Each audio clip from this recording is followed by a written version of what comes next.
I am Ferdinand Marcos, and I am the President of the Republic of the Philippines.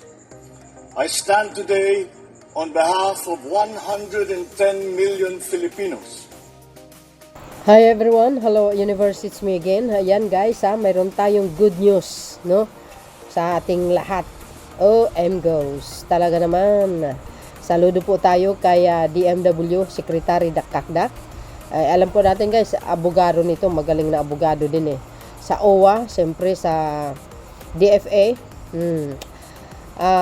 higit sa lahat sa Pangulong Marcos Jr. Alam po natin sa mga nagdaan ng taon, marami pong napalaya na mga OFW na nakulong, no? Diyan po sa Middle East, especially Saudi. Pero ito guys, kakaiba ito. Bakit kanyo? Ito ay related, no, kay Mary Jane Veloso na nasa bingit ng kamatayan, mga kababayan. Biro nyo yun. Tingnan nyo naman si Mary Jane Veloso, nasa bingit ng kamatayan. Pero nailigtas din under the Marcos administration. Although, dalawang pangulo ang nakadaan na dumaan pero walang nagawa. No? Pero ito, another, nakaligtas na naman sa bitay ng kamatayan, mga kababayan. Ito, basahin ko para kumpleto detalyado. Okay, shout out sa mga Marcos Loyalist supporters, Filipino and OFW. O yan, mga kababayan, no? OFW sa death row, Saudi, pinalaya nakawi ng Pinas. Oh. Eh, diba guys, good news ito. At congratulations dito sa ating kabayan. Aba, gumawa kayo na mabuti, ha? Oh, ito po ay source natin, Abanti TNT. Ayan. Para kompleto, detalyado, ayan, anong araw, June 12, 2025. Basahin pa natin, no? Sabi dito, mga kababayan, napawalang sala na ang isang overseas Filipino workers, which is ang OFW, na nahatulan ng kamatayan sa Saudi Arabia dahil sa kasong may kinalaman sa droga at ligtas ng nakauwi sa Pilipinas. Wow! Thank you po, Mr. President. Kakaiba ka talaga. Ito, talagang maka-Pilipino, makamasa, mapagmahal sa kapwa, may malasakit. Ay, no? Kung ibang presidente ito, wala. Nga. Tuloy. Ayon sa Department of Migrant Workers, DMW Secretary Hans Leo Kakdak, niting Webes, nakauwi na sa bansa noong Hunyo 10 ang OFW na taga Mindanao sa pamamagitan ng legal at diplomatikong pagtutulungan ng pamahalaan. Tingnan nyo naman. Galing. Sa pamamagitan ng legal at diplomatikong pagtutulungan. Wow na wow. O, di ba?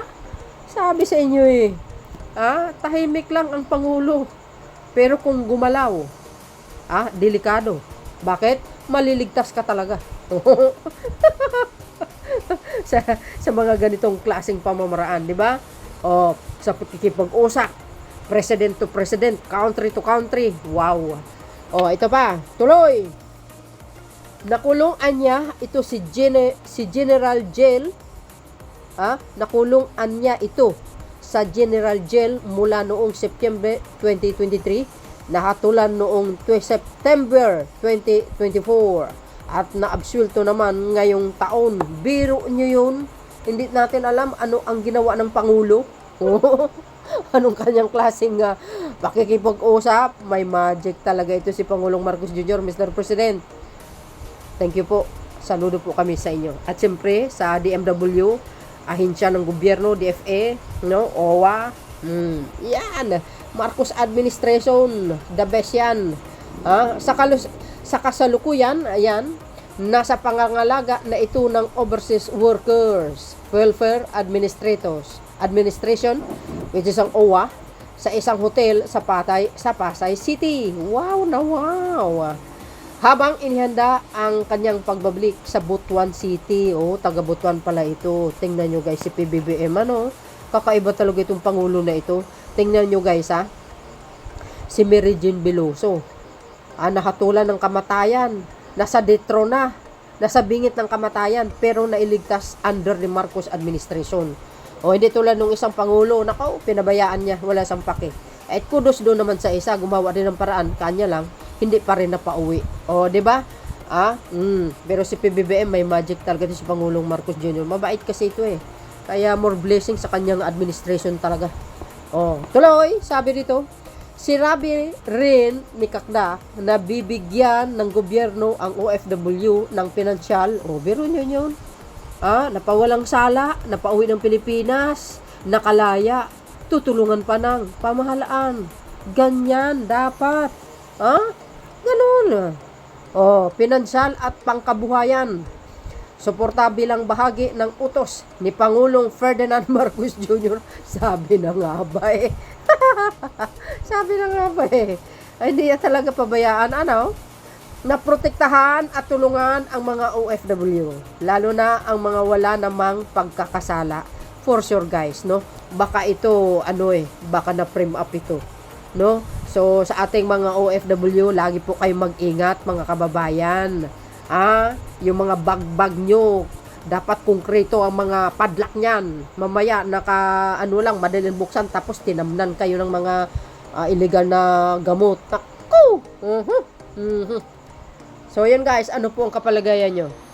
O, diba mga kababayan? Good news yan para sa atin lahat. Salamat sa Pangulo. Sa ahensya ng gobyerno, ayan sabi ng TNT, ayan ang source natin. 40 minutes. Napawalang sala na ang isang overseas Filipino worker na nahatulan ng kamatayan sa Saudi Arabia dahil sa kasong may kinalaman sa droga at ligtas nang nakauwi sa Pilipinas. Parang si Mary Jane Veloso rin, di ba? Hintayin natin ang paglaya ni Mary Jane, guys. For sure, lalaya yan. OFW sa death row, Saudi, pinalaya, nakauwi ng Pilipinas. Wow na wow. I-check nyo ito guys baka sabihin nyo, peke tayo, hindi po. So dahil yan mga bes, congratulations sa ating kababayan. At least ligtas ka, magbagong buhay. Trabaho na lang, focus sa pamilya, ganun lang. Diskarte lang para yumaman. So yun guys, ang aking pinaka-latest updates sa inyong lahat. Thank you for watching. Don't forget to like, hit the button bell. See you again on my next upload. Bye. Yan babus. God bless Philippines.